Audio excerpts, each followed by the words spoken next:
오늘 우리는 하나님께서 우리 예수님을 통해서 이루어 가시는 구원 역사에 대해서, 특별히 본문이 어디죠? 누가복음의 본문을 통해서 함께 하나님의 구원 역사에 대해서 우리와 무슨 상관이 있는지 함께 살펴보며 나아가고 있습니다. 특별히 지난 주일에는 어떤 말씀이었죠? 안식일에 예수님이 행하신 두 가지의 일, 그리고 두 가지의 갈등에 대한 일과 그 의미를 함께 살펴봤어요. 안식일의 주인이신 우리 예수님, 그분은 우리에게 안식을 가져다 주셨어요. 나중에 우리 죽으면 안식을 줄 거다라는 게 아니고요, 이 땅에서부터 그 안식을 누릴 수 있도록 우리를 붙드시고 그 안식을 허락해 주신다는 거예요. 예수님 믿잖아요. 예수님 의지하잖아요. 예수님 붙들잖아요. 그 안에 거하면은 이 땅에서부터 안식을 누리게 되는 거예요. 동시에 여기 완전히 하나님 나라가 그 안식이 완전히 다 임한 것이 아니에요. 그렇기 때문에 뭐가 존재하냐면 어려움도 존재합니다. 방해도 존재한다는 거예요. 그러나 예수님은 우리가 이런 어려움 속에서도 그분을 의지할 때 이 땅에서 안식을 누리게 하시는 안식일의 주인이십니다. 예수님을 의지해야 된다고 얘기를 하시는 거예요. 안식일의 주인인 나를 바라보라, 나를 의지해라, 나와 함께해라. 그런데 이렇게 예수님을 의지하는 것은 어떤 방식으로 나타나냐? 예수님이 보여주시는 하나님의 법을 따르는 방식을 통해서 예수님을 의지하는 것이 나타나요. 다시, 예수님을 의지한다는 건 뭘로 나타나냐? 예수님처럼 하나님의 법을 따르는 방식으로 우리가 예수님을 의지하는 게 나타난다는 거예요. 특별히 이건 어떤 식으로 나타나냐면 다른 이를 사랑하고 다른 사람을 섬기는 삶으로 우리가 예수님을 얼마나 사랑하는지, 예수님을 얼마나 의지하는지가 드러난다는 거예요. 그리고 예수님은 우리가 그렇게 살아갈 수 있도록 우리에게 마음도 주시고 능력도 주신다는 사실을 우리가 함께 배웠습니다. 그리고 오늘 본문은 이런 참된 안식을 주시는 예수님께서 이제 누구를 부르는 장면을 보여주십니까? 제자를 부르는 장면을 보여주세요. 사실 우리가 이전에 보면은 제자들이 있었던 것 같아요. 그러니까 지금 처음 제자를 부르는 게 아니에요. 이전에 제자들이 있었어요. 우리가 이미 전에 제자를 부르셨던 사건들도 몇 개 봤었죠. 어부 일하고 있던 베드로, 야고보, 요한 이런 사람들도 한 번에 한 큐에 한 번에 이렇게 싹 불러갖고 제자로 데려가시고, 또 누구를 제자로 불렀던 것도 우리가 지지난주에 다뤘었죠. 세리였던 레위를, 다른 말로 마태를 불렀던 것도 우리가 살펴봤어요. 근데 오늘 또 특별히 제자를 부르시는 장면이 나옵니다. 그리고 오늘 우리는 이 제자를 부르시는 말씀을 통해서 예수님이 부르시는 이 12명의 제자, 이것이 의미하는 바가 뭔지, 이게 도대체 우리가 무슨 상관이 있는지, 이 안에 어떤 하나님의 은혜가 우리에게 나타나고 다가오는지 함께 살펴보고자 합니다.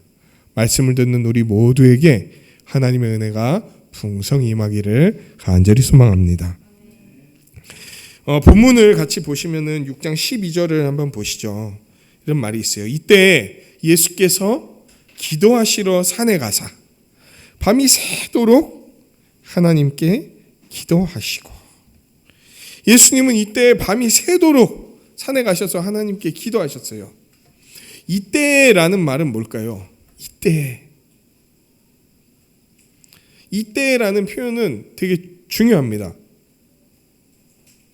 이때에는요, 앞의 내용과 뒤의 내용을 연결하는 다리의 역할을 오늘 우리가 보는 본문이 담당하고 있다라는 걸 알려주는 거예요. 앞에서 예수님이 어떤 사역을 했는지 쭉 나옵니다.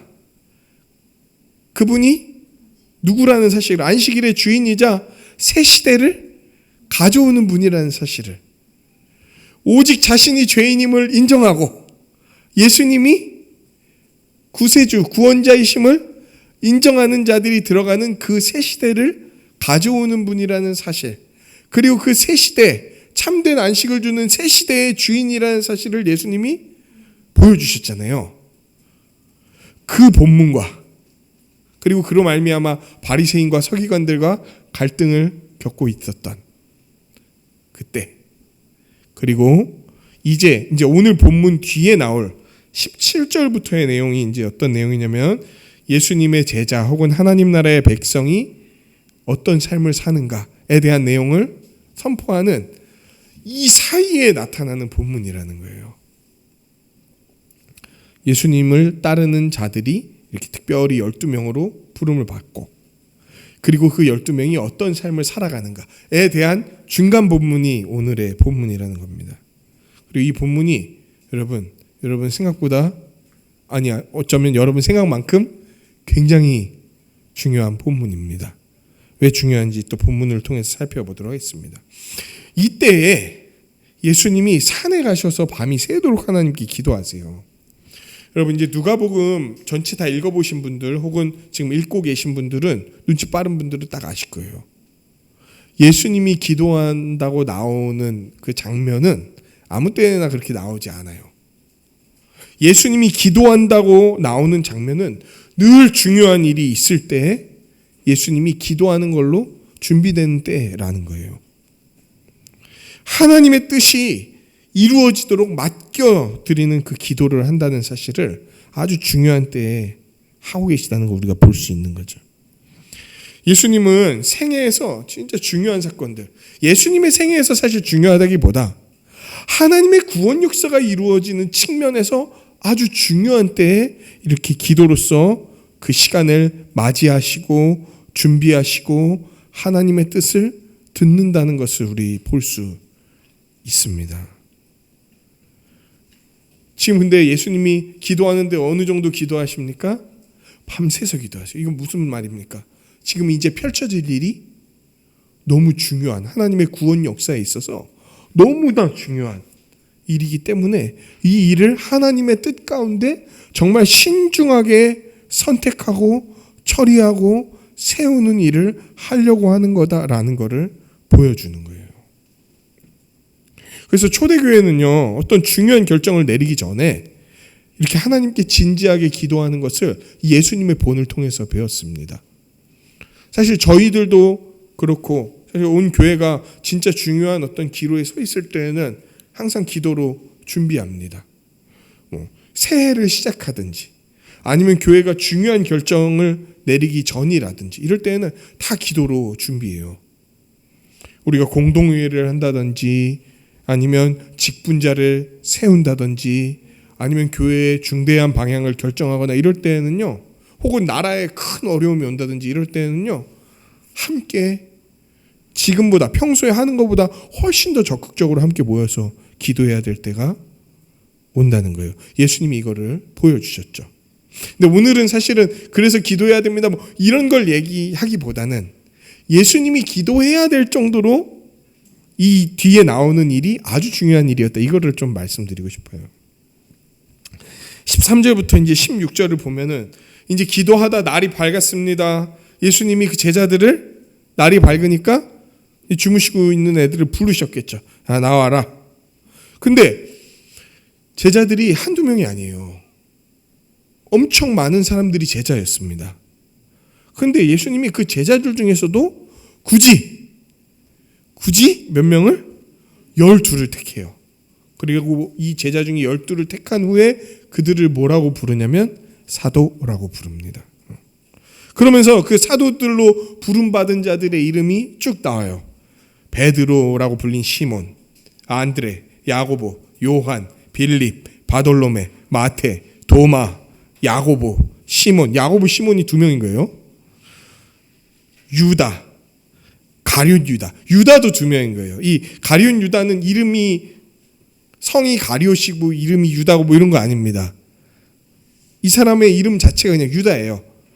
이제 이 가룟이 뭐냐라는 설이 많아요. 뭐 지방이냐, 성이냐, 뭐 아니면은 이 사람의 특징을 말하는 별명 같은 거냐. 근데 뭐 지역이라고 말하는 경우들이 제일 많습니다. 가룟이라고 불리는 출신의 유다다. 그러니까 유다가 2명인 거예요. 야고보도 2명인 거예요. 시몬도 2명인 거예요. 그러니까 엄청 흔한 이름들이라는 거죠. 장삼이사 이런 말이 있죠. 중국에는 장시성이 3명, 이시성이 4명 뭐 이래서 흔한 이름이다. 우리로 치면 철수 뭐 영수 뭐 막 이런 거예요. 이름이. 제가 왜 이렇게 이야기를 하냐? 이제 곧 제가 이렇게 이야기한 이유를 말씀드리고자 합니다. 예수님은 날이 밝은 후에 제자를 부르고 12를 택한 후에 이들을 사도라고 칭하셨어요. 그런데 예수님 그냥 제자들 많잖아요. 그럼 그냥 끌고 다니시면 됐던 거 아닙니까? 왜 그 중에서 굳이 이때에 12를 세우셨을까? 예수님이 12를 세우기 전에 뭐 하셨죠? 기도하셨죠. 아주 심사숙고했단 말이에요. 그리고 하나님의 뜻을 따른 의도적인 행동이었는데 그게 뭐냐면은 12명을 세운 거예요. 왜 12명이었을까요? 럭키 7, 7이 더 좋지 않습니까? 아니, 너무 7은 또 많습니까? 한 3 이런 거 좋지 않나요? 왜 12였을까? 성경은요 12라는 숫자를 굉장히 중요하게 여기고 생각합니다. 그리고 12라는 숫자에는 의미가 담겨 있어요. 이제 조금 성경을 연구하셨거나 이렇게 공부하셨던 분들, 또 어떤 여러 가지 강의를 들으셨던 분들은 12라는 숫자를 들으면 탁 떠올려지는 어떤 이미지, 개념, 대상이 있을 거예요. 12라는 숫자는 무엇을 생각나게 합니까? 자, 여기서 잠깐 힌트. 당시에 신약 성경은 없었어요. 구약 성경만 있었던 때입니다. 그때의 12라는 숫자는 무엇을 떠올리게 했을까? 네, 그것은 바로 이스라엘, 곧 이스라엘을 이루는 12지파에 대해서 떠올리게 했을 거예요. 구약의 이스라엘의 12지파를 말하는 거예요. 그리고 이들 12지파는 다시금 이스라엘 나라를 상징합니다. 그러니까 12라는 숫자가 그냥 일반적인 숫자로 쓰이는 게 아니고 상징적인 의미로 쓰일 때에는 누구를 이야기하는 거다? 이스라엘을 의미하는 숫자가 되는 거예요. 이스라엘은 누굽니까? 하나님이 택하시고 하나님이 부르시고 하나님이 구원하셔서 언약을 맺으신 이들이 바로 이스라엘인 거예요. 여러분, 이스라엘이 하나님께 먼저 나왔습니까? 하나님이 이스라엘에게 먼저 찾아가셨습니까? 이스라엘의 조상이 된 사람들에게조차도 하나님이 먼저 찾아가세요. 그들이 먼저 하나님께 나온 일이 없었어요. 왜 그랬을까요? 아담 이후로 하나님께 나올 수 있는 사람이 아무도 없었어. 창세기 1장부터 쭉 이렇게 11장까지 살펴보잖아요. 범죄한 이후에는 하나님께 나오는 게 아니라 도리어 어떻게 합니까? 하나님으로부터 더 멀어지고 하나님께 제대로 엉겨 붙으려고 온 힘을 다해서 하나님께 나아가는 탑까지 쌓다가 흩어져 버린단 말이에요. 인간은 끝이야, 끝. 하나님이 그렇게 기회를 주는데도 도무지 그거를 살릴 생각은 하지 못하고 더 악한 생각과 악한 태도와 악한 삶으로 하나님께 나아갔어. 그래서 하나님이 홍수를 한번 싹 쓸어내시고 다시 기회를 주셨는데도 오히려 그 후손들은 하나님께 나아가서 하나님을 끌어내리고 자신들이 그 자리에 서려고 탑까지 만든 사람들이었단 말이에요. 그러니까 이들에게는 어떤 구원의 자격도 없고 구원의 기회를 줄 이유도 없고 구원의 가능성도 없는 사람들이었어요. 도무지 하나님께 나오기를 싫어하고 하나님을 저주하고 하나님을 원망하고 하나님을 떠나 하나님과 정반대되는 삶을 살던 사람들이었단 말이에요. 그런데 하나님이 이들을 먼저 찾아오세요. 그 바벨탑 사건 이후에 아무 자격 없는 이들에게 하나님이 찾아오시는데 그 찾아오셨던 사람이 누구냐면 아브라함이라는 할아버지였어요. 나이가 많습니다. 게다가 아내는 불임이에요. 무슨 얘기입니까? 도무지 그 조합으로는 자녀를 낳을 수 없다. 고대에는 자녀를 낳을 수 없다는 것을 이 사람의 생명도 끊어진 자라고 생각하는 거예요. 그냥 모든 생명이 이 가문에선 다 끊어진. 그러니까 더 이상 어떤 것도 기대할 수 없는, 여기에서 사그라지는 인생, 이제 이런 걸로 생각을 했었단 말이에요. 근데 하나님이 그 자에게 찾아오셨어. 그러면서 말씀하시는 거예요. 내가 너를 부른다. 너는 본토 친척 너희 아버지의 집을 떠나서 내가 너에게 이를 땅으로 가라. 내 자손이 모래알과 같이 많아질 거고. 하나님, 저는 나이가 많습니다. 아내는 불임인데요. 내 자손이 모래알과 같이 많아질 거고. 하나님, 거기 가면 제 땅은 없는데요. 이 땅이 너의 땅이, 너와 너의 자손의 땅이 될 것이며. 아니, 저 같은 뜨내기가 어떻게 거기에서 자리를 잡고 그 땅을 차지할 수 있게 된단 말입니까? 너는 복의 근원이 될 것이다. 내가 너와 함께 할 거다. 이 약속을 딱 해주시는 거예요. 하나님이 직접 찾아오셨어요. 하나님이 불러내셨어요. 그리고 자기의 백성 삼으셨어요. 그래서 도무지 자녀가 나올 수 없는 조합인데, 그 고령의 할아버지와 불임인 아내 사이, 아내도 나이가 많아요. 근데 그 사이에서 자녀가 탄생했어요. 이거는 자기들의 조합으로 낳을 수 있는 생명입니까? 아닙니까? 그럼 대번에 누가 주셨다고 생각할 수 있습니까? 하나님이 주셨구나. 그리고 나하고 한 약속을 하나님이 지키시겠구나. 그런데 하나님이 그 태어난 자녀하고도 또 약속을, 똑같은 약속을 맺으세요. 그 자녀의 이름은 이삭이었습니다. 이삭. 이삭 하면은 맨날 토스트 뭐 이런 거 생각하지 마시고, 이삭 하면 우리가 제일 먼저 떠올려야 될 건 아브라함의 아들인 거예요. 아브라함의 아들. 약속의 자녀. 그리고 이삭이 자녀를 낳습니다. 근데 첫째는 제 갈 길로 갔어요. 근데 하나님께서 선택하신 둘째. 이 둘째가 아주, 뭐라고 얘기를 해야 될까요? 이 사람도 아주 이상한 사람이에요. 그 인생이 너무 이상해요. 아주 하나님을 저버리고 지 멋대로 살고 자기 욕심대로 움직이고 하나님의 약속을 잘 신뢰 못하고 자기 욕망에 이끌려서 살아가던 사람. 그 사람의 이름은 야곱이었어요. 야곱. 근데 하나님은 그 야곱에게 또 찾아가셔서 아브라함과 그의 아들 이삭과 하셨던 약속을 야곱과 동일하게 해주세요.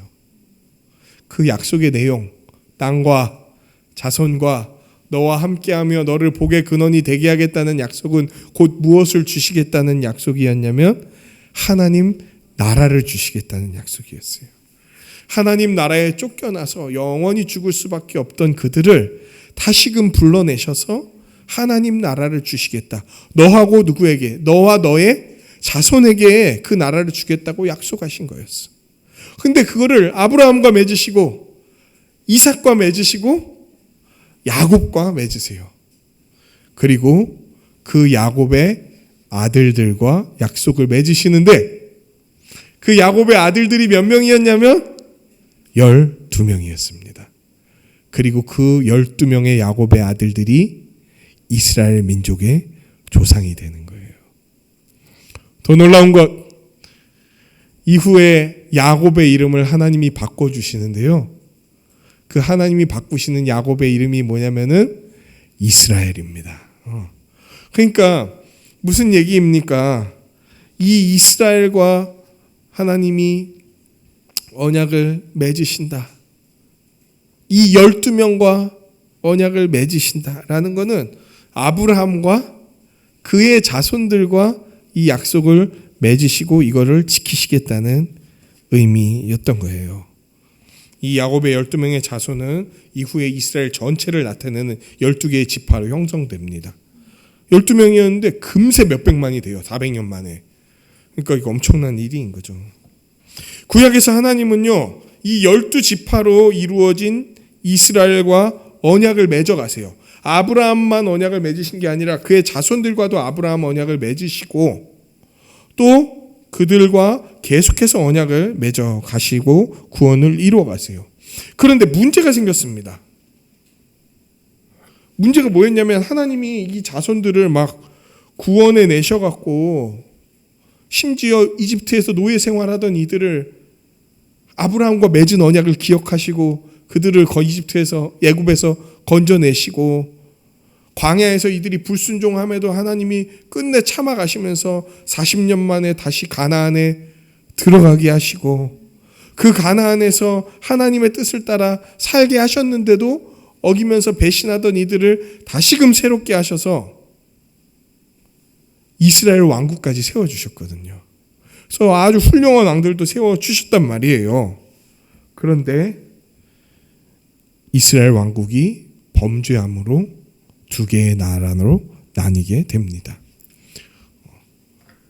바람을 조금 줄여주셔도 좋을 것 같아요.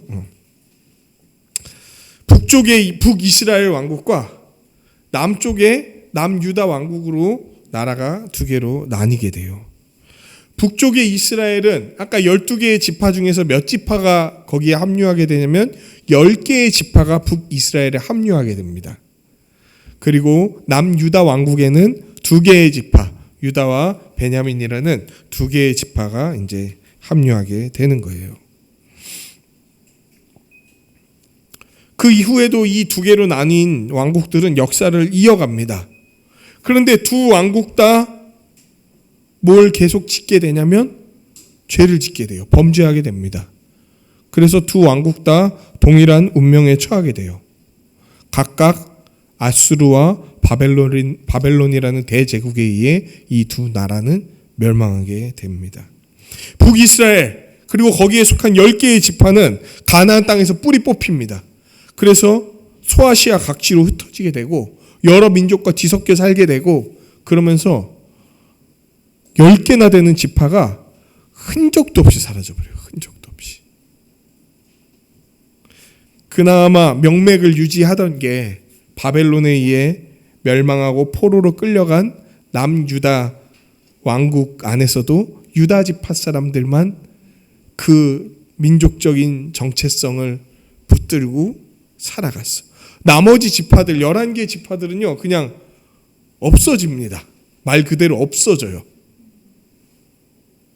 사라지게 돼. 그나마 이제 북이스라엘에 남아있던 지파 사람들 속에서도 남유다로 탈출해 온 사람들, 그 사람들이 남유다 왕국 안에 살아남는 거지.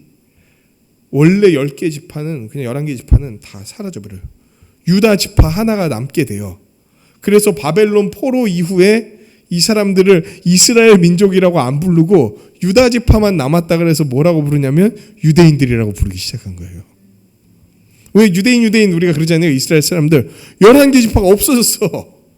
유다 지파 사람들만 남은 거야. 그래서 유대인이라고 부르는 거예요. 유다의 사람들이란 뜻으로. 12지파에게 하나님이 약속하시지 않았습니까? 이스라엘과 하나님이 언약을 맺으셨잖아요. 그럼 그런 하나님의 약속은 어떻게 됐습니까? 11개 지파가 사라져버렸잖아.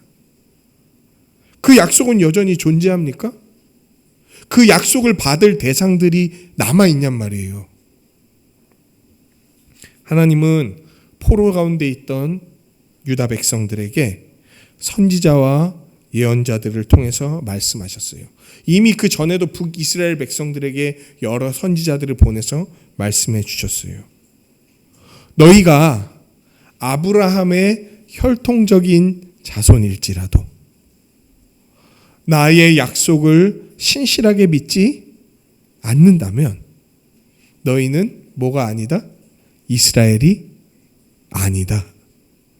너희가 아브라함의 혈통적 자손이기 때문에 지금 이스라엘로 불리지만 내 언약을 굳게 믿고 나를 붙들지 않고 그저 범죄 가운데 살아가고 다른 신들을 숭배하고 이방인과 같이 살아간다면 너희는 민족적 이스라엘로 불릴지라도 실제로는 참된 뭐가 아니다? 이스라엘이 아니라는 거예요. 그러니까 너희가 민족적 이스라엘일지라도 나의 언약을 붙들지 않는다면 내가 너희와 맺은 언약들과 너희는 아무 상관이 없어. 나와 참되게 언약을 맺고 살아가는 그 참된 이스라엘들이 복을 누리는데 너희들 걔네들 옆에 있기 때문에 그 복의 어떤 언저리, 조각들을 지금 맛보고 있지만 너희는 실제로 내가 그들에게 주는 복과 안식을 누리는 자들이 아니야. 그러니까 뭘 해야 됩니까? 하나님을 그리고 그분의 언약을 꼭 붙드는 자들만이 진짜 이스라엘인 거예요. 그런데 그 하나님의 언약을 꼭 붙드는 자들이 그 사람들이 잘나서 이거를 붙들었던 게 아니에요. 그저 하나님의 은혜 가운데 하나님이 사랑하시고 은혜 주셔서 알게 된 사람들이 그 언약을 꼭 붙들었단 말이에요. 그리고 성경은 그런 사람들을 누구라고 부르냐면 남은 자라고 부르는 거예요. 막 남은 자 뭐 이런 얘기들 들어보셨죠? 그게 뭐냐면 이스라엘 백성 안에서도 참되게 그 언약을 붙드는 자, 아니 하나님이 붙드시게 한 자들이 남은 자인 거예요. 모든 민족적 이스라엘이 하나님의 복을 받는 게 아닙니다. 오직 남은 자, 하나님의 부르심을 받고 그 하나님의 언약을 굳게 믿은 자가 모든 하나님의 언약의 성취를 누리는 자들인 거예요. 민족적 이스라엘은 사라졌잖아요. 12개 지파 중에 11개가 없어졌다고. 남은 이들은 유대인들 뿐이야. 유다 지파 뿐이야. 그러면 유대인들만 이걸 받는구나 라고 생각하면 땡! 유대인들 안에서도 누가 받습니까? 남은 자. 하나님이 부르시고 그 하나님의 부르심에 합당하게 반응하며 그 언약을 붙드는 자, 그 자들이 언약의 성취를 받는 거예요. 이 자들이 진정한 12지파인 거예요. 이 자들이 진짜 이스라엘인 거라고요. 자, 포로기 이후에 아까 어느 지파만 남았다 했죠? 유다 지파, 유대인들만 남았잖아요. 근데 이 유대인들 안에서도 갑론을박이 벌어졌습니다. 누가 남은 자냐? 우리가 다 남은 자, 그러니까 우리가 사실 남아있는 게 남은 자의 모형이지만 여기 남아있다고, 포로에서 다시 돌아왔다고 다 남은 자가 아니라는 거야. 그럼 도대체 누가 남은 자냐? 누가 진짜 그 하나님의 약속의 복을 받는 자냐? 막 이거에 대한 갑론을박이 벌어졌어요. 그때 제일 두각을 일으켰던 사람들이 누군지 아십니까?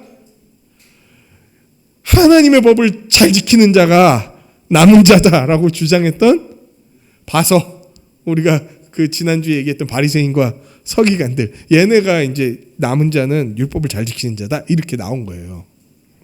하나님의 법을 사랑하고 하나님의 법을 잘 지키는 자가 하나님의 백성 아니냐? 우리야말로 진정한 12지파다. 진짜 이스라엘이다. 그런데 오늘 말씀을 보면 예수님이 제자를 몇 명을 부르셨죠? 제자 중에서 12명을 부르세요. 바리새인과 서기관들 중에서 12를 부르시는 게 아니고요. 자신의 제자 중에서 12명을 부른다는 거예요. 이 의미는 무엇일까? 누가 남은 자냐면 자신을 죄인으로 여기면서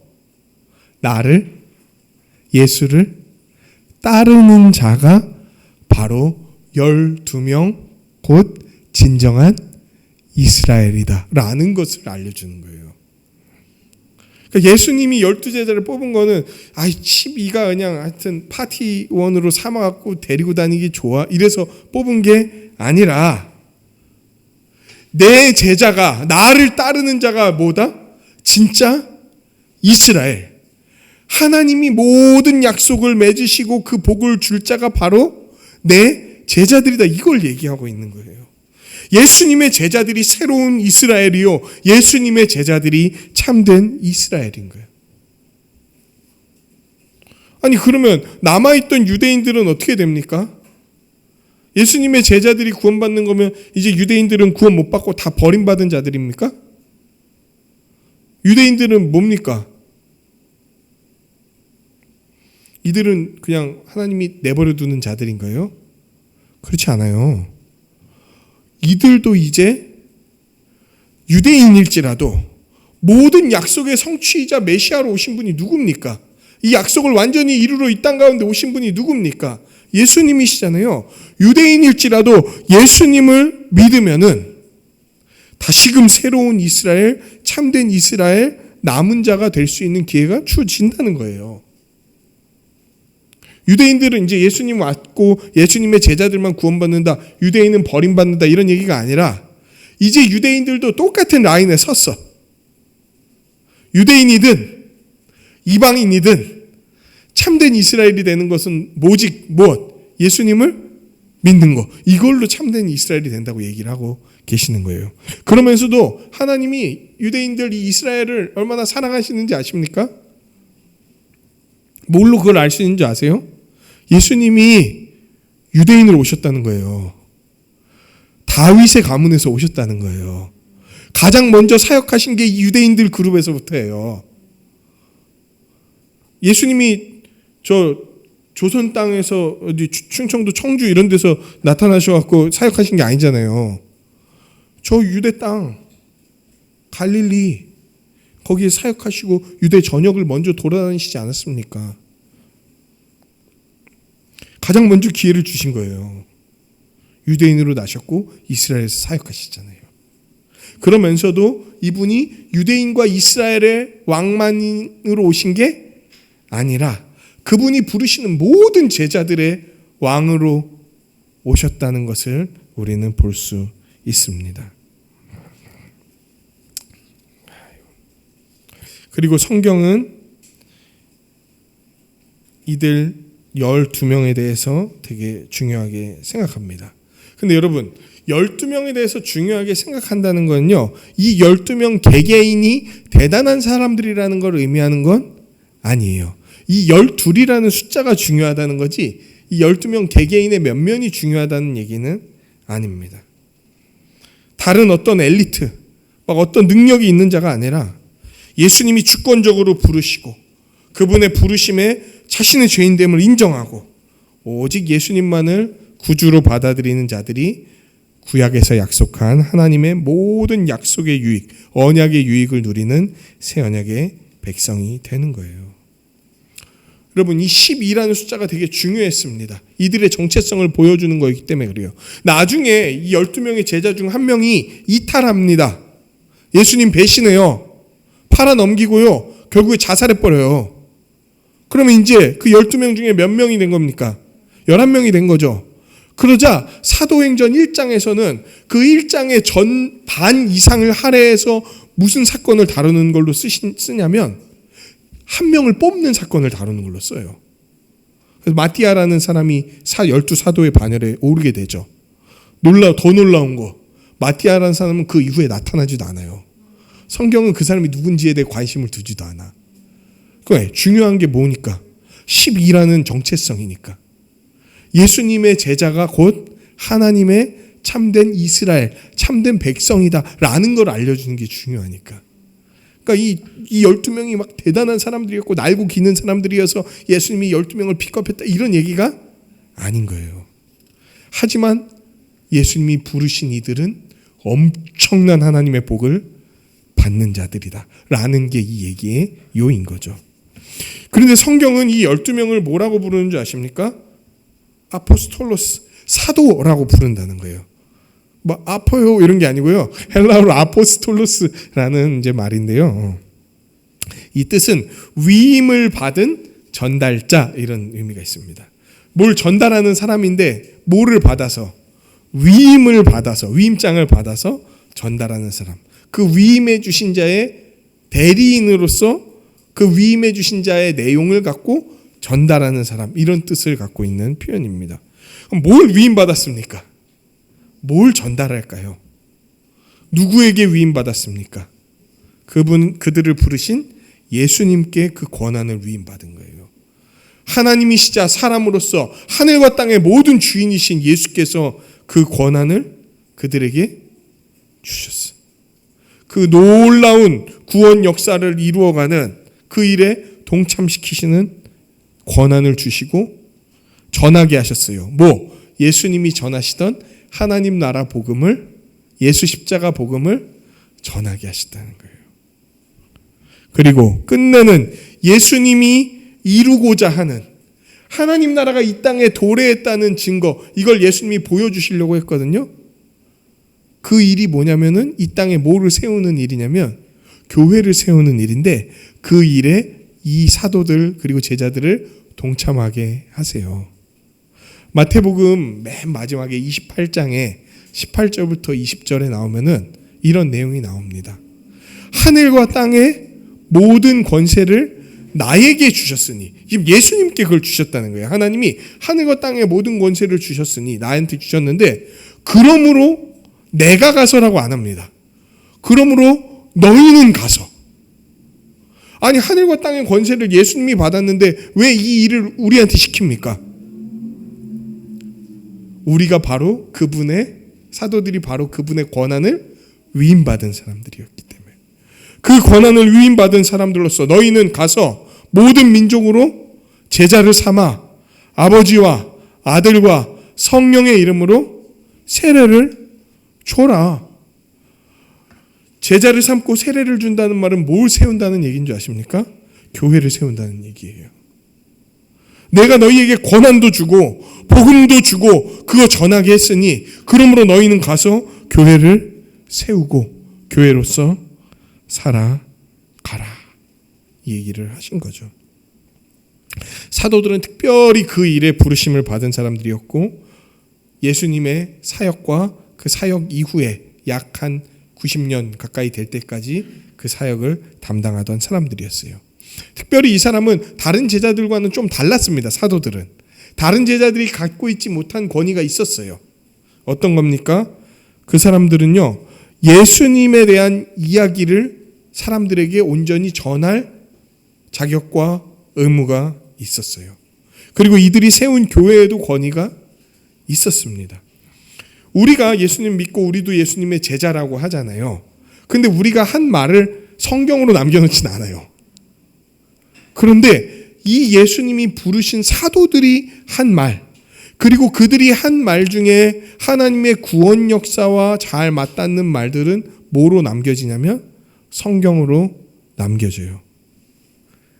사도 마태가 쓴 복음서, 사도 요한이 쓴 복음서, 베드로가 쓴 편지, 베드로 전서 후서, 뭐 이런 것들이 다 사도들이 하나님의 그리고 예수님의 권한을 위임받아서 이 땅에 남겨놓은 결과물들인 거죠. 하나님의 구원 역사를 전하고 드러내면서 그 구원 역사의 열매가 교회임을 드러냈던 이들이 바로 예수님이 부르시고 세우신 사도들이었던 거예요. 그리고 본문은 예수님이 부르고 세우신 이 12명의 사도들의 명단을 쭉 나열하고 있습니다. 몇 명이 나오죠? 12명을 불렀으니까 12명이 나오겠죠? 네. 첫 번째, 베드로라고 이름을 주신 시몬. 12명 중에 제일 유명한 사람이에요, 이 시몬이. 근데 보통 시몬이라고는 잘 모르고 베드로라고 보통 아시죠? 근데 베드로는 이름이 아니고 별명이에요. 예수님이 붙여주신 본명은 시몬입니다. 이 사람은 어부였어요, 어부.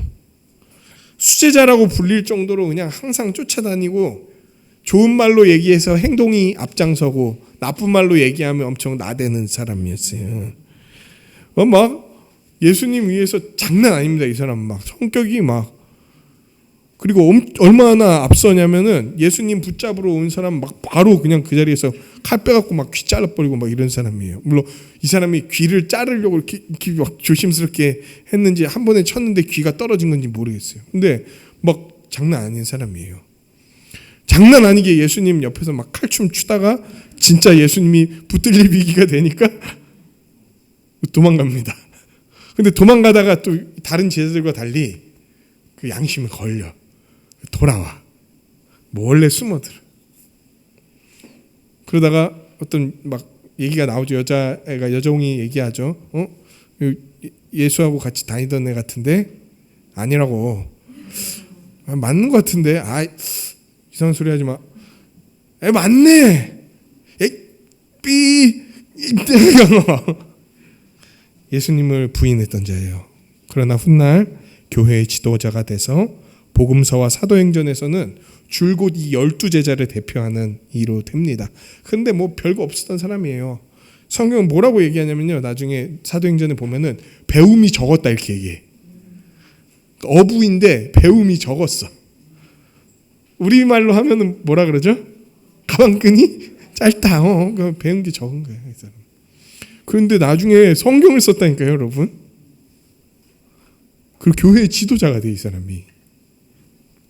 그런데 별게 없는 사람. 동생 안드레가 있습니다. 안드레. 어부였어요. 이 사람은 예수님 제자 되기 전에 원래 세례 요한의 제자였어요. 근데 예수님을 보고 나서 예수님의 제자로 갈아탑니다. 그리고 자신과 형제였던 이 시몬, 이 베드로를 예수님과 만나게 해주는 사람이었어요. 뭐 별 얘기가 안 나옵니다. 그리고 또 누가 나옵니까? 형제 세트 한 분이 더 나옵니다. 야고보와 요한. 이 사람들은 베드로와 안드레 같이 어부예요, 어부. 근데 예수님이 얘네한테 붙여준 별명이 있어요. 혹시 안드레와 요한에게 붙여주신 별명 아십니까? 아람어로 보아너게, 이 뭐 너겟 이름이 아니고요. 보아너게라는 이름인데 이 뜻이 뭐냐면은 우레의 아들 이런 뜻이에요. 우레의 아들. Son of Thunder. 왜 우레의 아들이라는 별명을 붙여주신 줄 아십니까? 아마도 이들의 성격이 불같았기 때문일 거예요. 우레 아시죠? 막 꽝꽝 막. 그러니까 우레의 아들이라는 건 이 사람들 성격이 뭐 장난 아니었다는 거예요. 보통 특히 이제 또 뱃일 하시니까 뭐 어땠겠습니까? 막 엄청 거칠었겠죠. 솔직히 불같은 성격도 우레의 아들 이런 것도 다 순화해서 얘기해 주신 거지. 성격 더럽다는 거 이거 그냥 순화한 표현인 거예요. 아주 격정적인 사람들이었던 거예요. 그런데 이런 사람들이 중에 한 명인 요한이 나중에 성경을 되게 많이 쓰거든요. 요한복음, 요한 1, 2, 3서, 요한 계시록 이거 다 요한이 쓰는데 이 사람 나중에 별명이 뭐냐면 사도, 사랑의 사도예요. 사랑의 사도. 근데 이때에는 보아너게야, 보아너게. 빌립이라는 사람이 있습니다. 이 사람은 갈릴리 베세다 출신이에요. 나다나엘이라는 사람을 예수님께 인도합니다. 뭐 예수님이 하시는 일에 대해서 그래도 겸손하게 이해하려고 하는 모습으로 그려지지만 뭐 더 대단한 어떤 모습들이 나타나고 이러지는 않아요. 그냥 예수님한테 질문하고 답변 듣고 뭐 이 정도 나오는 사람이에요. 바돌로메라는 사람이 있습니다. 이름이 다 이상해. 바돌로메요. 근데 이 바돌로메에 대한 내용이 성경에 별게 없습니다. 뭐 어떤 사람들은 이 바돌로메가 아까 빌립이 데려온 나다나엘이다. 뭐 이 정도 얘기가 있지만 그것도 뭐 이제 확정 짓는 얘기도 아니고 성경에서는 이 사람이 누군지에 대해서 잘 나오지도 않아요. 그 다음에 나오는 제자가 마태입니다. 세리로서 유대식 이름이 이제 레위죠. 레위. 우리가 이전에 불렀던 세리 레위가 바로 이 마태인데 이 사람이 예수님의 12제자 그룹에 속해 있다는 건 뭘 보여주는 걸까요? 이 예수님의 공동체가 진짜 하나님의 은혜가 넘치는 공동체구나. 이 최악의 인간들도 예수님은 제자로 삼아주셔서 자신의 사도가 되게 하시는구나 라는 것을 보여주는 이 공동체가 아주 사람들을 향해 활짝 열려있는 공동체라는 사실을 보여주죠. 그 뒤에 나오는 도마라는 사람이 있습니다. 도마는 뭐 알죠 여러분? 의심의 아이콘. 예수님이 부활했다라는 소식을 들었는데 나는 보기 전까지 믿을 수가 없다. 그랬더니 예수님이 나타나셨어. 봤잖아. 나는 만져보기 전까지는 믿을 수가 없다. 그래서 막 예수님이 구멍난 손 보여주시고 막 창으로 뚫려있는 옆구리 보여주시고 만져보게 하시고 막 이래요. 그리고 나서 엄청난 고백을 해버립니다. 베드로가 옛날에 신앙 고백했던 거 혹시 기억나십니까? 주는 그리스도시요 살아계신 하나님의 아들이십니다 이랬잖아요. 도마는 그거 보고 만져보고 나더니 당신은 하나님이십니다 이렇게 얘기해버려요. 근데 그 전까지는 어떤 사람이었습니까? 의심이 많아. 안 믿어. 예수님이 사실 부활하시겠다고도 죽기 전에도 말씀하시거든요. 그런데도 안 믿는 거예요. 안 믿는.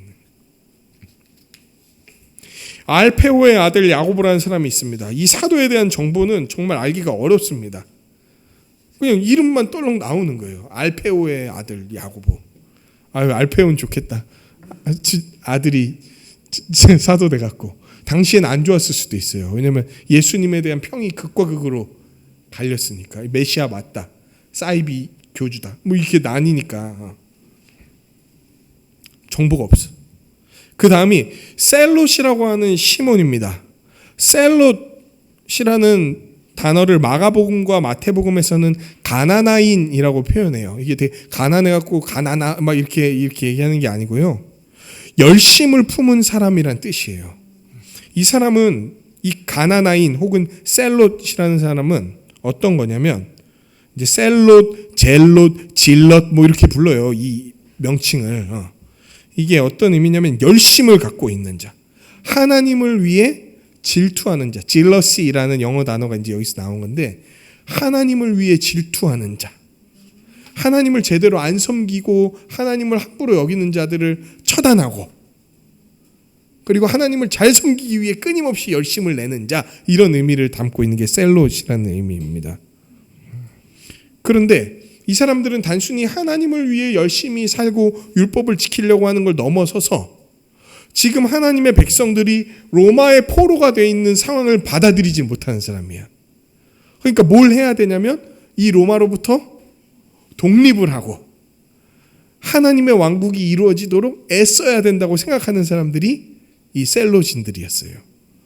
그러니까 똑같이 하나님의 나라가 임해야 된다라고 생각하는 면에선 바리새인들과 같았지만 바리새인들은 그걸 우리가 이룰 수 없다. 메시아가 와야 된다. 이걸 기다리면서 율법 지키던 사람들이었고 셀롯인들은 율법을 잘 지키면서도 우리가 열심히 해서 독립하고 우리가 그 나라를 이루시면 메시아가 오실 거다. 이렇게 생각했던 사람들이었어. 그러니까 바리새인들 보고 엄청 셀롯인들이 비난해요. 이 무력한 자들. 너희는 하나님께 열심을 낸다고 하면서도 독립운동도 안 하는 거짓된 자들. 이 사람들은 독립운동하던 사람들이었거든. 그러니까 얼마나 행동파하고 과격했겠습니까? 그런데 이 중에 시몬이라고 하는 셀롯인 중에 한 명이 예수님의 제자가 돼. 제자 그룹 안에서 얼마나 껄끄러웠을지 혹시 상상해 보신 적 있습니까? 로마의 부역자였던 레위가 있어. 우리식으로 말하면 친일파. 한 명은 아주 극렬한 독립운동가. 이 둘이 예수님 안에서 한 제자가 돼. 처음에 막 어땠을까요? 분위기 살벌했겠죠. 우리 막 지금 한국 안에서도 조금 정치적 견해가 조금 다르다고 막 서로를 죽이네 살리네 개네 돼지는 막 이러고 있잖아요. 근데 정치적 견해가 다른 정도가 아니라 한 명은 부역자, 한 명은 그 부역자들 죽이고 다니고 처단하고 물리치던 사람, 뭐 이런 사람이 한 그룹 안에 들어오게 된 거예요. 야고보의 아들 또한 유다가 있었습니다. 이 사람은 가룟 유다와 구분되는 예수님의 제자고 예수님의 동생 유다도 아닙니다. 그냥 유다라는 사람이 있는 거예요. 별 설명이 안 나옵니다. 지금 제가 별 설명이 안 나옵니다 이러고 막 대충 넘어가는 것처럼 보이잖아요. 그게 제가 연구를 대충 해서 대충 넘어가는 게 아니고 다 지금 의미가 있습니다. 이걸 제가 한 번에 그 의미를 설명드리려고 그래요. 그리고 마지막 예수를 파는 자가 될 가룟 유다가 있습니다. 이 사람은 예수님 제자 그룹의 재정을 맡았어요. 먹고 자고 여러 기타 비용을 처리하고 이런 거에 대한 재정을 맡았어요. 여러분, 재정을 누가 맡나요? 보통 어떤 그룹에서 재정을 맡길 때에는 어떤 사람에게 재정을 맡기나요? 되게 믿을 만한 사람, 그리고 믿을 만한 사람이어서만 되는 것도 아니에요. 성격도 좋아요. 두루두루 잘 어울려야 돼. 재능도 있어야 돼. 일처리도 능숙해야 돼. 거기에다 신뢰할 만한 사람이었던 거예요. 그러니까 뭐냐면 이 사람은 아주 믿을 만한 사람인데다가 실력도 있어. 머리도 잘 돌아가. 이런 걸 잘 정리해내고 필요한 데에 지출하는 사람인 거예요. 그러니까 되게 핵심 멤버였단 말이에요. 이 사람이 그런 사람이었습니다.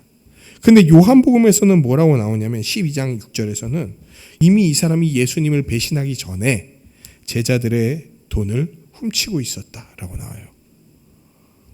제자들의 돈을 빼돌렸던 거지. 그리고 결국엔 예수님을 끝내 예수님을 배반했어. 예수님이 직접 부르신 이들 가운데에서도 이런 일이 벌어졌던 거예요. 그럼에도 예수님은 자신의 제자들을 부르셨어요. 이런 사람들을 12명의 제자로 세우셨습니다. 적용. 예수님은 제자 중에 12명을 부르시고 세우셨어요.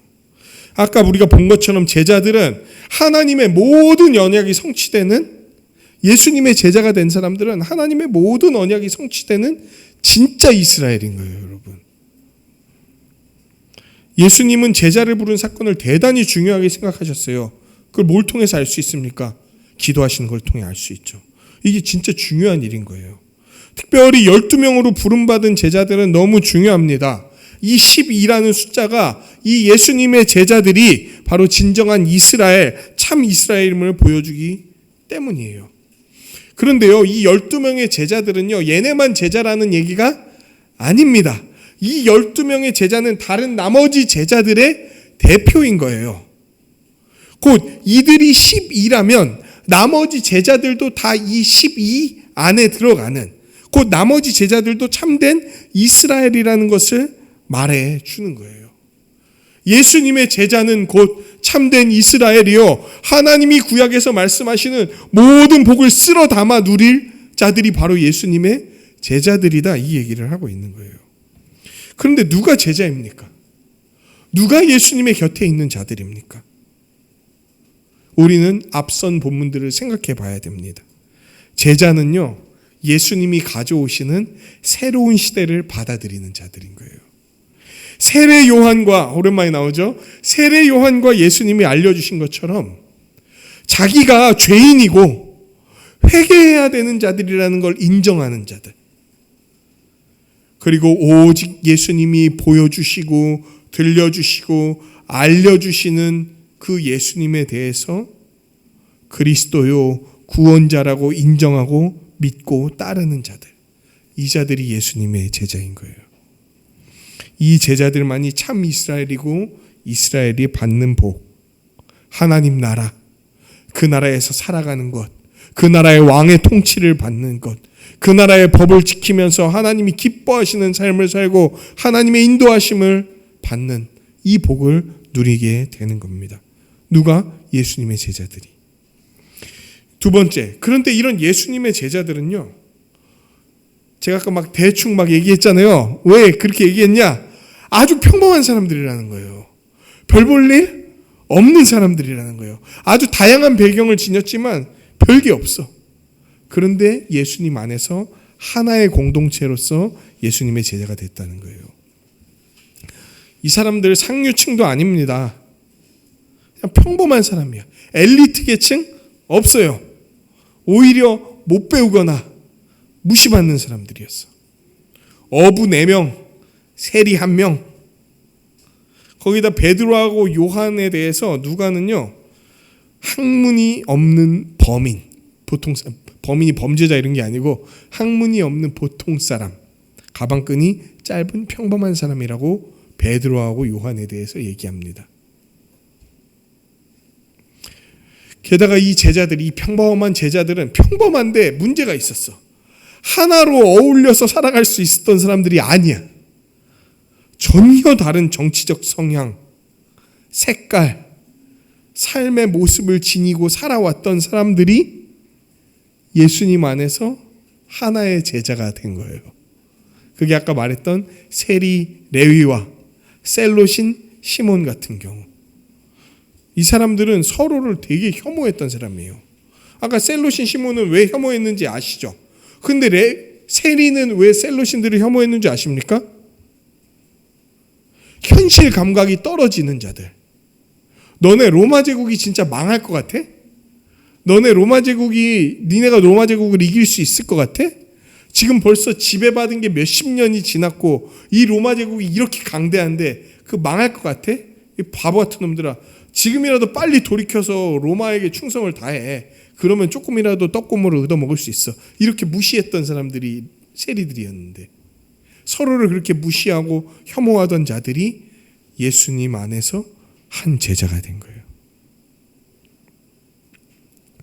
예수님은 이들을 기도하는 가운데 신중하게 부르셨지만 이들이 대단해서 부르신 게 아닌 거예요. 여러분, 이 사람들이 예수님 저 좀 뽑아주십시오, 저 12명 중 한 명이 되겠습니다, 이렇게 자원한 사람들이었나요? 아니에요. 그냥 예수님이 지명하셨어. 예수님이 찝고 예수님이 주권적으로 부르신 사람들이에요. 하나님의 놀라운 구원 사역을 이루기 위해 부르셨지만 대단해서 부르신 게 아니라는 거예요. 뛰어나서 부르신 게 아니라는 거예요. 그런데도 이들은 지극히 위대한 사역에 동참하게 됐다는 거예요. 우리를 돌아봅시다. 우리 대단한 사람들입니까? 제가 알기로 저를 포함해서 그렇게 대단하신 분들은 없는 걸로 제가 알고 있습니다. 참 존경스러운 분들 많이 계시지만 그렇다고 우리가 막 세상적으로 엄청 대단한 사람들은 아니잖아요. 뭐 남들보다 좀 나은 게 있나요? 뭐 좀 나은 게 있어봤자 남들보다 아닙니까? 몇 명보다 나은 거 아닙니까? 별거 없는 거예요. 우리는 그냥 아주 평범한 사람들인 거예요. 교만할 이유가 전혀 없죠. 우리도 알 거예요. 예수님이 우리의 뭔가를 보고 부르신 게 아니라는 걸. 그분 앞에서 우리 아무것도 아니잖아요. 뭐 내놓을 만한 게 있습니까? 예수님 앞에 우리 내놓을 만한 게 있습니까? 내놔보세요. 어떻게 되는지. 내놔도 그건 예수님의 영광에 비할 게 안 되기 때문에 그 쳐다보지도 않으실 거예요. 바리새인들 대하시는 예수님 보면 딱 알 수 있지 않나요? 그 대단한 바리새인들 예수님 앞에 자기 공로를 주장하면서 나갔더니 뭐라고 소리 들었습니까? 독사의 자식 뭐 이런 얘기나 듣고 막 찌그러져 있고 이런 거예요. 우리 별거 아닌 사람들인 거예요. 거기에다가 예수님이 부른 이 공동체요, 아무 흠이 없는 공동체도 아니었어요. 부족한 자 투성이야. 그냥 사회적으로 세상적으로 그냥 인정받지 못하고 어려운 자들이었어. 보안억에 이게 딱 단어만 봐도 이 사람들 그냥 성질 더러운 사람들 막 불러다 세우신 거예요. 성격 급한 놈, 성격 더러운 놈, 더러운 일을 하던 놈, 극렬 분자, 무명한 자, 유명하니까 아무 이름 없는 자, 배운 거 없는 자, 이게 예수님의 제자들이었다고. 그런데 참 이 사람들 나중에 보잖아요. 이렇게 별 볼 일 없는데 예수님의 부르심 받았잖아요.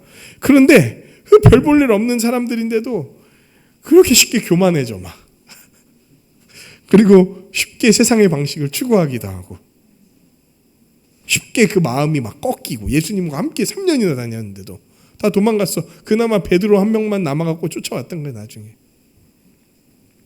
심지어 가룟 유다 같이 아예 그 주인을 팔아먹고 배신하고 이탈하는 자도 그 안에 있었어.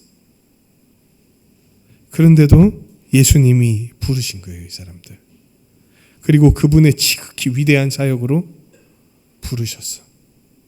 사역하다 꺾였어. 다 꺾였어. 완전히 개망신 당했어. 예수님의 제자 12명이라고 얼마나 거들먹거렸을까. 예수님 옆에 다니면서 예수님이 조금 어려움 당하시고 붙들리자 그냥 먼지같이 사라져버렸어. 다시 예수님이 부활하셨을 때 왜 그들이 예수님이 부활하신 사실을 나중에 알고도 예수님 곁에 못 갔는 줄 아십니까? 예수님 곁에 못 가요. 각자 고향으로 가갖고 자기들 원래 하던 일들 한다고. 도무지 예수님 앞에서는 고개를 들 수가 없는 거예요. 그렇게 3년 동안 예수님이 가르치시고 사랑을 부어주시고 애지중지하셨는데 그냥 온데간데 없이 사라졌어. 다른 사람들 볼낯이 있습니까? 그렇게 예수님 곁에서 12명이 막 다니면서 예수님 이거 좀 잡수세요. 그냥 고등어가 더 맛있습니다. 삼치가 더 맛있습니다. 뭐 이러면서 막 다니던 그 사람들이 예수님 어려움 당하니까 온데간데 없이 사라졌잖아요. 그 다른 사람들 앞에 나설 수나 있겠습니까? 그런데 예수님이 나중에 다시금 그들을 일일이 부르세요. 다시 그들 찾아오셔갖고 일일이 다 부르신다고. 그리고 뭐라고 하시냐면 요한복음 맨 마지막 장에 보면은 내가 나를 사랑하냐, 너희가 나를 사랑하냐. 네, 주님 아시잖아요. 저희가 얼마나 주님을 사랑하는 줄. 그 뒤에 가로로 하지만 저희는 부끄러워서 도무지 당신 앞에 다시 나아갈 수 없습니다. 근데 예수님이 뭐라고 하시는 줄 아세요? 나의 양을 먹이라. 다시금 사도의 역할을 수행해라. 이걸 3번을 반복해서 얘기하십니다. 또 부르시는 거예요. 되게 우리 같은 자들이야. 처음 부를 때의 상태도 우리 같은 자들. 불러 나서도 이상한 짓 하면서 살아가던 자들을 예수님이 또 부르셔. 그리고 자신의 구원 사역에 동참하세요. 그 제자들 그 이후에 성령 받고 나서 예수님의 부활을 목격하고 성령을 받고 나서 어떤 일이 벌어집니까? 이제 예수님과 그분의 공동체를 위해 자신의 목숨을 내어놓는 자가 됩니다.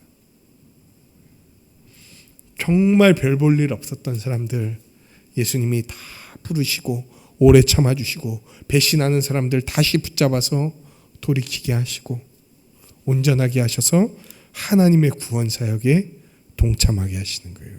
그 위대한 일로 부르신 거예요.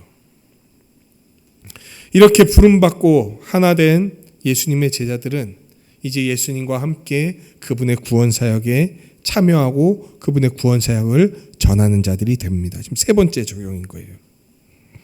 예수님에 의해 세워진 12명을 누가복음은 사도라고 부릅니다. 사도는 보내심을 받은 자라는 의미예요. 동시에 예수님의 제자인 우리는 이러한 사도들의 터 위에 세워져 있고 이런 우리를 뭐라고 부릅니까? 교회라고 부릅니다. 교회는요, 사도들이 전한 예수님의 말씀 위에 세워져 있습니다. 그리고 이 사도들이 전한 이 말씀을 굳게 붙들고 사도적 전통과 믿음을 지키며 신앙을 이어오고 있습니다. 우리가 사도적 전통을 지킨다는 걸 뭘 통해 알 수 있습니까? 사도신경을 우리가 붙드는 것을 통해 알 수 있다는 거예요. 예수님께서 그 백성을 구원하시고 제자로 사도로 부르신 까닭은 이들이 예수님을 통해서 이루시는 하나님의 구원 사역에 동참하는 자로 함께 사람을 낚는 자, 하나님의 백성이요, 예수님의 제자요, 성령의 사람이요, 교회가 되게 하시려고 이 일에 참여시키신 거예요. 사도는, 그리고 사도들의 터 위에 세워져 있는 교회는요, 예수님의 부르심으로 말미암아 하나님과 하나님 나라의 복과 안식을 누리고 있는 거예요. 예수님의 부르심에 동참하여 그분이 부르시기 원하는 모든 자들을 위해 복을 누리면서 또한 복을 전하는 자들이 되는 거예요. 도무지 한 공동체가 될 수 없었던 자들이 하나 돼서 서로를 생각하고 서로의 온전함을 위해 애쓰고 서로의 구원을 위해 죽는 날까지 붙들고 물고 늘어지게 된 자가 된 거예요. 그게 교회인 거고, 그게 예수님의 제자들인 거고, 그게 사도들의 가르침에 서 있는 우리라는 거예요. 그리고 우리는 멸망하는 자들을 향해서 끝없는 외로움과 미래에 대한 막연한 두려움과 영혼과 육신의 고통 가운데 처해 있는 자들에게 예수님의 복음을 전하는 자로 부름을 받은 거예요. 우리는 그들에게 이제 담대하게 나아갈 것입니다. 12명으로 대표가 되는 하나님의 백성이 되는 것, 그리고 그 가운데에서 정말 평범한 자들, 별 볼 일 없는 자들이 하나님의 백성이 되는 것, 그리고 하나님의 구원 사역에 동참하게 되는 것, 이거 다 누구 때문인 줄 아시죠? 이거 다 예수님 때문인 거예요. 다 예수님 덕분인 거예요. 평범한 우리가 어떻게 제자가 됩니까? 우리가 어떻게 구약에서 약속한 그 어마어마한 복들을 다 받는 자가 됩니까? 흠이 없는 자들도 아닌데 우리가 어떻게 크게 두려워하거나 실망하지 않을 수 있습니까? 어떻게 우리 같은 자가 말주변도 없고 부족함이 많은 자가 담대하게 주변의 이웃에게 복음을 전할 수 있습니까? 이거 다 예수님 덕분인 거예요. 하나님이신 예수님이 이 땅에 인간으로 오셔갖고 아무 죄 없는 그분이 십자가에 달리셔서 죽으신 거예요. 가장 평범하고 가장 아무것도 없고 전혀 인정받을 만한, 돌이켜서 볼 만한, 받아들여질 만한 아무 자격이 없는 우리가 예수님의 십자가 때문에 제자가 될 수 있는 거예요. 가장 보통의 존재가 가장 위대한 존재로서 하나님께 여김받을 수 있었던 건 다 예수님 때문인 거예요. 예수님의 죽으심은요, 우리를 죄 없게 만들고 의롭다고 여겨주셔서 하나님 앞에 온전하게 나아갈 수 있는 존재가 되게 하셨어요. 그 안에서 참된 이스라엘, 진정한 이스라엘이 돼갖고 하나님이 주시는 모든 하나님 나라의 복을 거룩한 자로서 다 받게 하셨다는 거예요. 지금 이 땅에서부터 받게 하셨고요, 죽을 때까지 받게 하셨고요, 죽어서도 받게 하셨고요, 부활할 때까지 받게 하셨고요, 부활하고 나서도 영원에 이르기까지 계속 누리도록 만드는 존재가 되게 하셨다는 거예요. 구약에서 약속한 하나님의 복은 그런 복이었어요. 잠깐 주어지다 말, 한 번에 확 주어지고 끝날 이런 복이 아니에요. 지금 이 땅에서부터 완전히 영원에 이르기까지 충만하고 풍성하고 계속하고 온전하게 주어질 복이 십자가에 달리신 예수님 때문에 제자가 된 우리에게 주어지게 됐다는 거예요. 이렇게 십자가로 세워진 공동체임에도 여전히 우리 공동체에는 흠이 있을 수 있습니다. 부족한 것도 많고 넘어지기도 해요. 여러분, 뭐 다른 사람 볼 것도 없어요. 자기 자신을 보면 알아요. 가룟 유다처럼 도중에 이탈자가 있을지도 몰라요. 정말 그런 일이 없길 바라지만 그럴 수도 있어요. 그럼에도 우리는 두려워하지 않습니다. 그럼에도 우리는 낙담하지 않아요. 왜냐하면 우리 주님이신 예수님이요, 부활 승천하셔서 우리에게 성령님을 보내주셨고 성령님이 이 교회를 붙드시기 때문입니다. 교회를 통하여 성령의 인도하심을 받으면요, 우리는 넘어짐을 피할 수도 있어요. 또한 넘어져도 성령님의 도우심을, 교회를 통한 성령님의 도우심을 받으면 다시 일어날 수도 있어요. 우리가 예수님 안에서 어떤 자인지 이 설교와 또 성경을 연구하고 말씀을 배우는 것 가운데 다시 알아가게 하실 거예요. 다시금 일어서서 나아가게 하실 거예요. 우리는 부족하지만요, 예수님 안에 있기 때문에 충만하고 강건한 자입니다. 주여, 우린 연약합니다. 연약하니까 연약합니다. 이걸로 끝나는 게 아니에요. 맞아요. 연약합니다까지 맞아.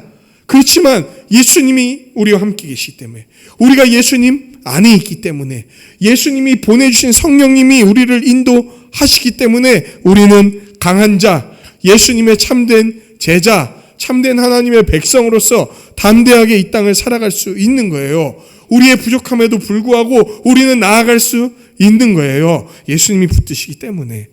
그렇기 때문에 우리는 또한 담대하게 복음을 들고 나아갑니다. 우리의 말과 지혜로만 누군가를 설득하고 하나님의 백성이 돼야 되게 한다고 생각하면요, 너무 쫄리죠. 못할 것 같죠. 왜? 우리는 언변이 모세와 같이 부족한 자이니까. 여러분, 자기가 말 되게 잘한다고 생각하는 분 계십니까? 요즘 애들 말로 하면 착각이야 뭐 이런 거예요. 뭐 누가 말을 잘합니까? 말을 아무리 잘해도 사람의 마음을 바꾸는 거는 아무나 할 수 있는 게 아니에요. 특히나 죄인의 마음을 하나님께로 돌이키는 거는요, 사람이 할 수 있는 일이 아니에요. 그런데 놀랍게도 그 사람이 할 수 없는 일을 우리를 통해 하시겠다고 얘기하시는 거예요. 그렇지만 그 일을 일으키시는 분은 너희가 아니라 나라고 예수님이 말씀하시는 거예요. 부름 받았잖아요. 그러면 우리는 부름 받은 대로 가는 거예요. 그냥 두려울 게 없어. 왜? 어차피 마음을 바꾸시는 건 누가 하시니까? 하나님이 하시니까. 우리는 뭐 하냐면 그저 그분의 복음을 잘 배우고 잘 전하는 거. 두려워할 필요가 없어. 물러설 수도 없어. 그냥 우리는 최선을 다해서 복음을 전하는 거예요. 회심의 여부는 우리에게 있지 않아요. 다 예수님에게 있는 거예요. 우리는 예를 갖추고 최선을 다하되 모든 결과를 예수님께 다 드리고 예수님께 맡기십시오. 행하시는 건 예수님이세요. 제자가 되는 것, 또 제자가 되게 하는 것, 이거 다 누구 때문이다? 예수님 때문인 거예요. 말씀을 마치겠습니다. 우리 주 예수님이 우리를 부르시고요, 제자로 삼아주셨어요. 한세사람 교회는요, 예수님 때문에 예수님의 제자가 됐습니다. 예수님 안에서 우리는 하나가 됐어요.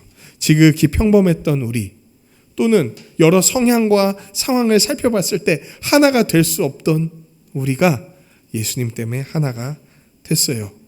그리고 하나님이 저 창세 때부터 우리에게 주시기로 약속하시고 끌고 오신 그 모든 복을 다 누리는 자가 됐습니다. 예수님 때문에. 이제 예수님과 함께 이 복을 전하는, 그리고 제자를 삼는 우리가 되기를 소망합니다. 주님이 함께 하시면서 우리 모든 사람에게 능력을 더해 주실 거예요. 예수님의 제자인 한세사람인 교회, 주 안에서 복되길, 그 복을 충만히 누리길 간절히 소망합니다.